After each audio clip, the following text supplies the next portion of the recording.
था पार्लियामेंट में लोकसभा फोकस। हमने क्या डिस्कस किया, Lok Sabha is also known as lower house, house of people, first chamber and popular house.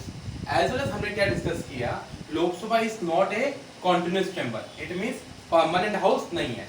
Although Lok Sabha का टेन्योर कितना होता है, 5 ईयर्स का होता है, बट लोकसभा 5 ईयर से पहले भी क्या हो सकती है, डिसॉल्व हो सकती है। तो उसको डिसॉल्व कर कौन सकता है, प्रेसिडेंट कर सकता है। इवन जब प्रेसिडेंट अगर लोकसभा को डिसॉल्व करता है तो वो चीज आप लॉ ऑफ कोर्ट में मींस कोर्ट में चैलेंज नहीं कर सकते हो। Even what we had discussed at the time of national emergency Lok Sabha का टेन्योर 1 साल से आगे एक्सटेंड हो सकता है, जो कि आगे भी एक्सटेंड हो सकता है। Now coming on to composition of Lok Sabha, when we talk about your composition of Lok Sabha, Lok Sabha के अंदर हमारे एट मैक्सिमम 550 मेंबर हो सकते हैं, जिसमें 20 आपकी यूनियन टेरिटरीज के लिए जाएंगे एंड 530 रेस्ट ऑफ दी हमारी स्टेट कॉन्स्टिट्यूएंसीज के लिए जाएंगे।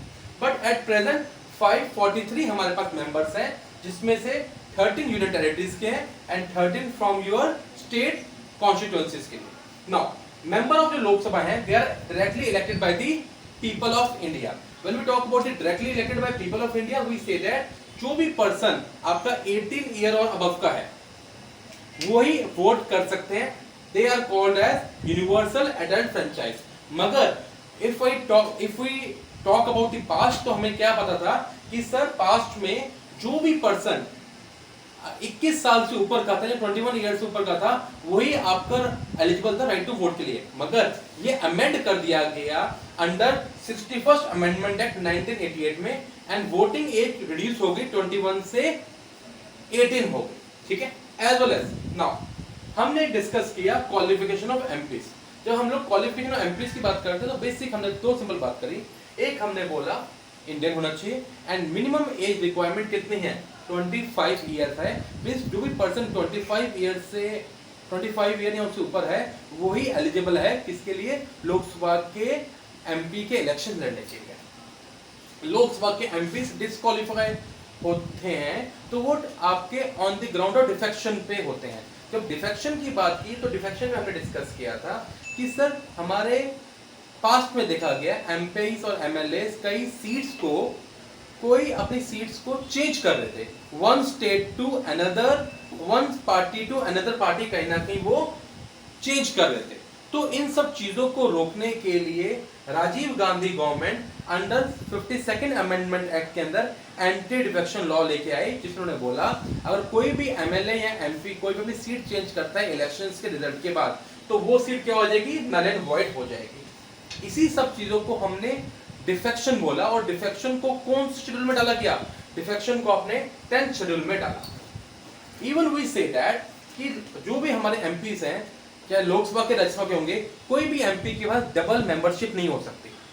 लोकसभा और राज्यसभा के दोनों की सीट नहीं हो सकती। अगर कोई भी पर्सन किसी दोनों हाउसेस का मेंबर है तो विद इन 10 डेज उसको एक सीट छोड़नी पड़ेगी। अगर वो नहीं छोड़ेगा तो राज्यसभा की सीट उनकी खुद ही चली जाएगी। इवन डिफेक्शन में हमने एक और चीज पढ़ी थी कि अगर कोई भी आपका मेंबर 60 डेज तक एब्सेंट है from the meetings of parliament and without permission तो उनकी सीट भी क्या हो जाएगी, डिस्क्वालीफाई हो जाएगी, जो भी डिफेक्शन के अंदर आया, जो कि हमारे 10th शेड्यूल में हमने डिस्कस किया। इवन हमने डिस्कस किया सर अगर किसी मेंबर ऑफ पार्लियामेंट को रिजाइन करना है तो मेंबर ऑफ पार्लियामेंट रिजाइन किसको कर सकता है, बेटा मेंबर ऑफ पार्लियामेंट आपका रिजाइन कर सकता है अपने प्रेसिडिंग ऑफिसर्स को। प्रेसिडिंग ऑफिसर मींस क्या हुआ, अगर लोकसभा का जो स्पीकर है वो प्रेसिडिंग ऑफिसर है, चेयरमैन ऑफ राज्यसभा भी क्या है, प्रेसिडिंग ऑफिसर है।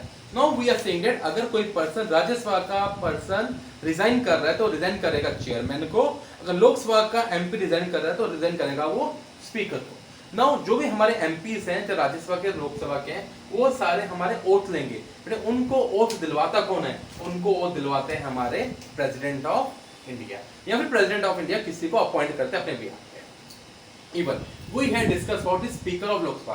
Now the speaker of Lok Sabha is called as the head of Lok Sabha, not the prime minister, because prime minister is your head of the government. Even हमने आपके क्या डिस्कस किया कि सर जो भी हमारे स्पीकर अपॉइंट होंगे, स्पीकर हमारा अपॉइंट होएगा रूलिंग पार्टी से।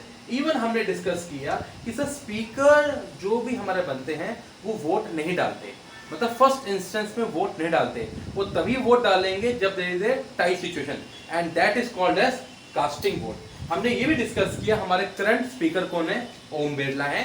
एज वेल एज हमने डिस्कस किया कि फर्स्ट टाइम जब लोकसभा में स्पीकर और डिप्टी स्पीकर बने तो वो कौन थे। तो फर्स्ट लोकसभा स्पीकर थे हमारे Frederick White, and first deputy speaker थे हमारे Sachchidanand Sinha. As well as हमने ये भी डिस्कस किया था कि first Indian speaker of Lok Sabha कौन बने, तो वो थे हमारे विट्ठल भाई पटेल, जो कि 1925 में बने।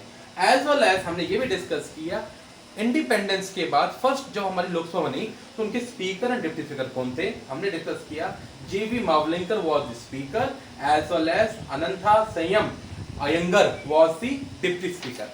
Thank you, good day.